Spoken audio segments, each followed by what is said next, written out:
Welcome to our channel, ladies and gentlemen. Thank you for your continued support to our channel. Now, it seems that President William Samoei Ruto is really determined that as he makes history as the first president to do a one term, he's not going to fall alone. He's not going home alone. He's going to fall with very many other politicians. And I'm saying this because if there is one thing that is a sure bet, is the fact that if there isn't going to be any miracle, William Ruto is already declared a one-term president. Now, the surest way of going home with William Ruto is to show Kenyans openly that you are part and parcel of the status quo. Because as we approach 2027, there are only going to be two forces. Of course, that is how it has always been. In every election, we always have forces of change and the forces of status quo.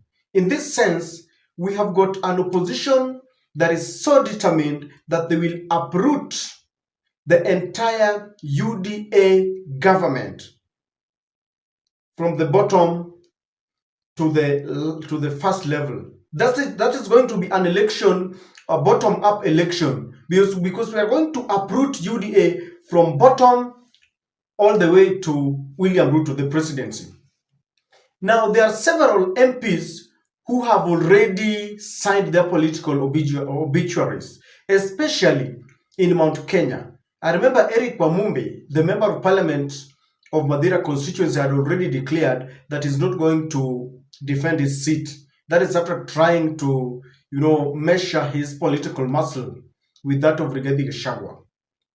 Now today, Rigathi Gachagua continued with his injection, his one-term call, and he was in Meru, part of that Mount Kenya East. He received a massive and cordial reception because anytime Rigathi Gachagua goes squeezy, he says, I have come to listen to the ground. And the people are telling him, ground in one term. Now, while he was there, some handful of goons tried to interfere with his rally. They were thwarted. But one thing, Rigathi Gachagua identified the person he believes paid those goons and sent them to try and interfere with his rally. And Rigathi condemned that member of parliament to his last term. And he said that member of parliament must go and is not going to see the light of day. Together with Eric Wamumbe, together with William Ruto, this member of parliament has fallen into the basket of the members of parliament who are not going to see the light of day. I think he will join people like Kimani Ichung'wah and any other person who has decided to be part of the status quo. Kindly listen to Rigathi Gachagua as he faces the goons head on. Nyinyi watu ya Kasongo hapana tupa mawe. Hamuna adabu. Hii watu ya Kasongo wanatupia kina mama mawe. Wewe mheshimiwa Mweti, mambo yako imekwisha. Unakuja hapa kupiga kina mama. Umepewa pesa na Kasongo. Upige watu ya nyumbani. Mweti aende asiende. Mweti aende asiende. Mweti aende asiende. Basi wacha niseme, wewe Kasongo utumetubeba ufala. Unapeana pesa kwa Mweti akuja kupiga akina mama, shindwe. Kasongo aende asiende. Kasongo aende asiende. Watu wetu mkaribia hapa, watu ya one term. Harambee! Harambee! Harambee! Hapa Gobo mnasemaje? Gobo mnasemaje? Gobo mnasemaje? Gobo mnasemaje? Hapa ni one term. Hapa ni one term. Wewe Ruto, wewe Kasongo, wewe muongo, wewe mwizi, wewe muuaji, wewe mtu ya kutanga. Kasongo aende asiende. So Rigathi Gachagua has got a very strong feeling that the immediate South Member of Parliament, Shadrack Mwiti, is the person who is responsible for all the chaos and the mess that happened there. He has already declared him one term. They are going with William Ruto. No, if you look at Rigathis kind of politics, Rigathi is already lining up the people is going, the soldiers that are going to help him ahead of 2027. And so in Mount Kenya, if he declares you one term, you are gone. So I think Shadrach Miti, maybe he understands that even if he contests, he cannot defend his seat, but he's one person who is going down with William Samoei Ruto. That is why I say that William Ruto is really determined that he's not walking alone. Like Liverpool says, they will never walk alone. But ladies and gentlemen, the kind of recklessness that is being portrayed by this government is something that baffles all of us. How can you throw stones in such a multitude? You know, there are women, there are youth, there are people, and you throw stone helter-skelter. That means you do not care. All in the name that of you don't want to get the Gachagua. And this is very wrong. Now, I want you to listen to the kind of statement that Rigathi was giving, because there is a reason why these people don't want Rigathi Gachagua to have a moment to talk or engage with wananchi. If you listen to him, Rigathi is explaining, is still justifying why he was not supposed to be impeached. And is explaining to them that the members of parliament, both the National Assembly and the Senate, who impeached him actually fell into Ruto's trap. And I want you to listen to him. The reason why they don't want him to engage with the people. Kwa nini Nithi Bridge ulituambia ukiweka Biblia chini mwezi 6 utakuwa umemaliza, umekataa. Sasa mimi nikimwambia mambo ya Meru akasema mimi ni mkabila, akaita hii wabunge wenu wa Meru akawadanganya. Mimi nashindwa kufanya kazi Meru kwa sababu ya Rigiji. Nisaidieni kumfukuza ndio kazi ifanyike. Tangu nitoke kuna kazi imefanywa hapa? Ni wajinga si wajinga? Sasa shitaka moja nilipigiwa pale Senate. Ati ile makosa nilifanya pale Senate na wabunge wenu wameunga mkono. Senator Kadhuri amesema ndio. Ati makosa ya Rigathi Gachagua ni kununua shamba Meru. Si mimi ni mtoto ya mama?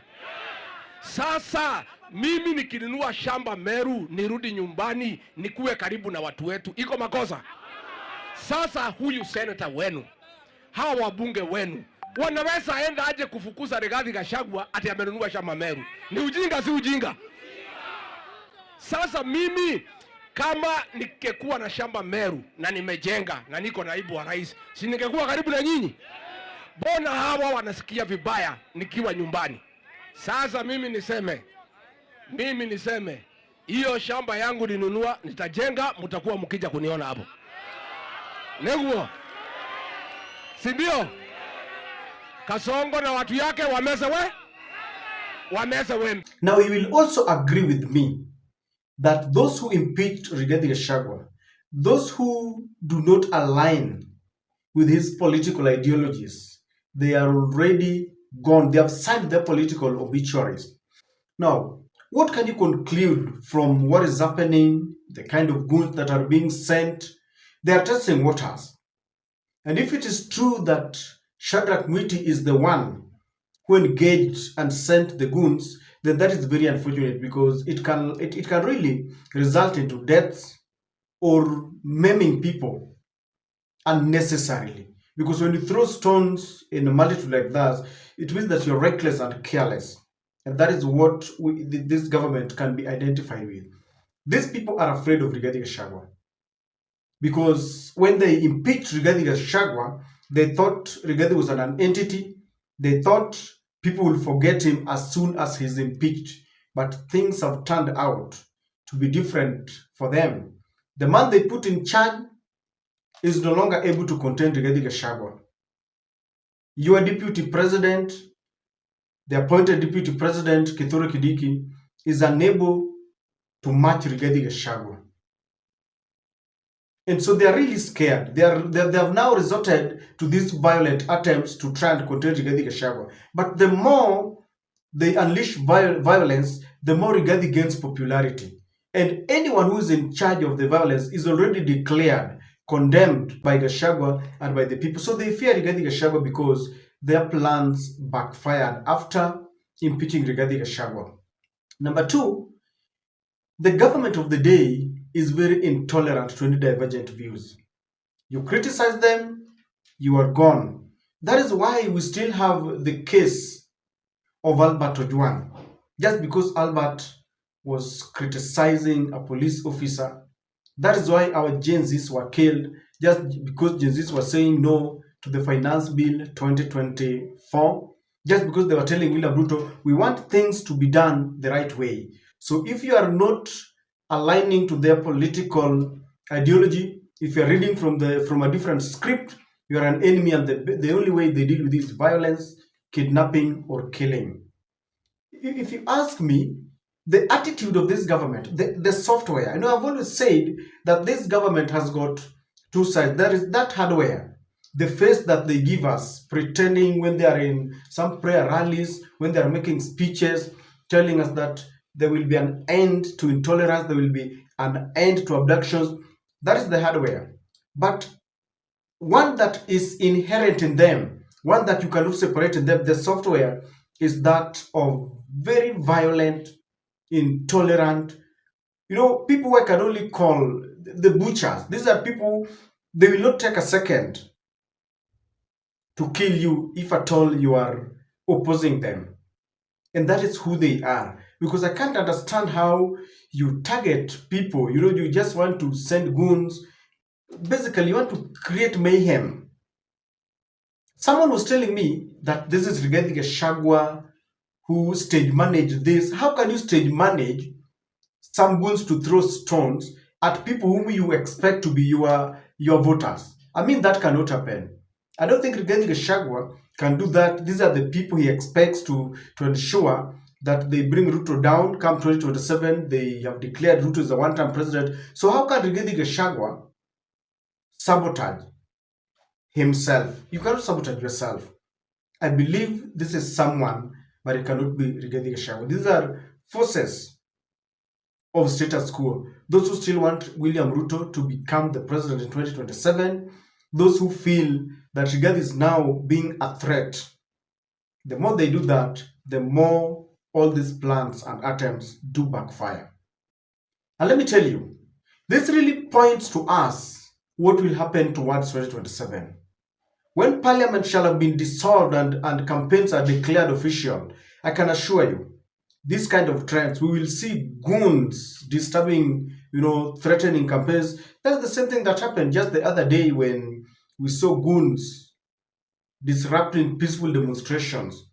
They went there thanking the Nairobi governor, Johnson Sakaja, wanasema, governor tumelinda inchi. So this is their software, a very inherent character in them, the leaders that we have today. And that is the reason why I say that we really need to sensitize each other to ensure that we bring the change that we want. We need to eradicate all of them. We vote out all of them so that we get a new kind of leadership that will listen to us, that will not punish us when we question them, that will embrace democracy, a government of the people, for the people, by the people. Not people who just want their way or the highway. But I'm happy that the people who are in that rally, it seems that anytime Rigathi goes for a rally, the people who attend those rallies are very ready. They know anytime some goons can be sent and they dealt with them. I don't know what to think, but these are scenes that we don't need to entertain. Mama mwingine anaweza enda pale, jiwe limgonge jicho, and that is it. So it really corroborates to me that these are people who can kill. Anytime they are accused of killing, maiming, or kidnapping, I cannot exonerate them, because if it is not their police, it is one of their leaders, one of their members of parliament. I mean, it's very bad. That's my take, ladies and gentlemen.